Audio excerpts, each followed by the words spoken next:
Moulay Hafid, ancien sultan du Maroc, vient de mourir à Enghien-les-Bains, où il s'était retiré en 1925. Voici l'ex-souverain au studio Pathé Cinéma à Vincennes en 1912.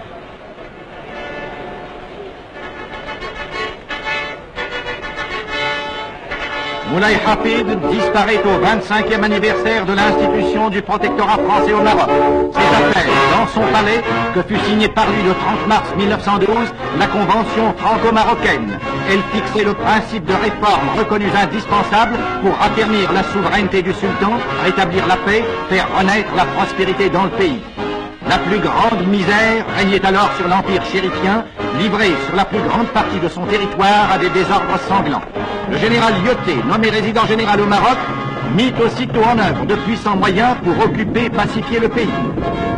La conquête de Taza ouvrit le chemin de l'Atlas, où s'agitaient de redoutables tribus rebelles. L'occupation de Taza permit aussi de réaliser la liaison avec l'Oranie par chemin de fer à voie étroite.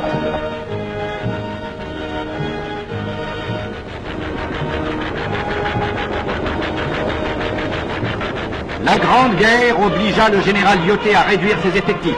Il réussit quand même à maintenir le calme dans ce pays naguère encore déchiré par des conflits sanglants. D'autre part, il entreprit d'organiser l'Empire et de mettre en exploitation son sol et son sous-sol, de construire des ports et de créer les œuvres sociales qui furent souvent plus efficaces que les armes dans l'œuvre de pacification. Aujourd'hui, les ports marocains, dotés d'un puissant outillage moderne, reçoivent annuellement 3800 navires.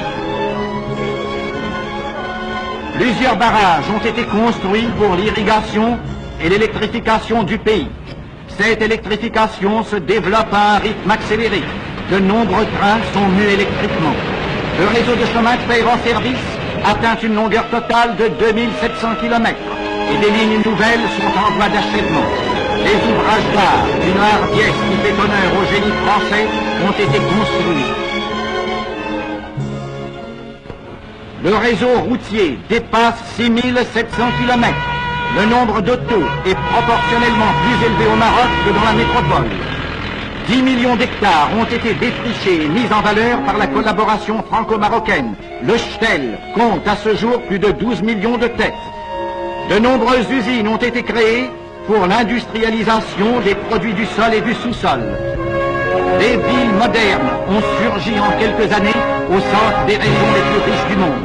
Des lignes aériennes les relient entre elles et 10 heures à peine les séparent de la France. Le maréchal Lyautey a eu soin de ne pas toucher aux villes marocaines, conservées comme autant de témoignages historiques de l'antique pays des sultans.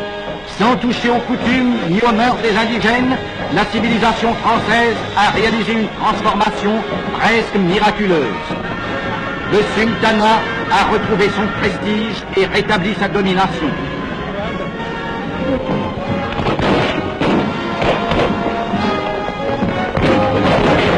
Telle est l'œuvre accomplie en 25 années de protectorat au Maroc. La paix française continue de favoriser l'œuvre humaine entreprise à l'abri des deux drapeaux dont l'union symbolise la prospérité et le bonheur du peuple marocain.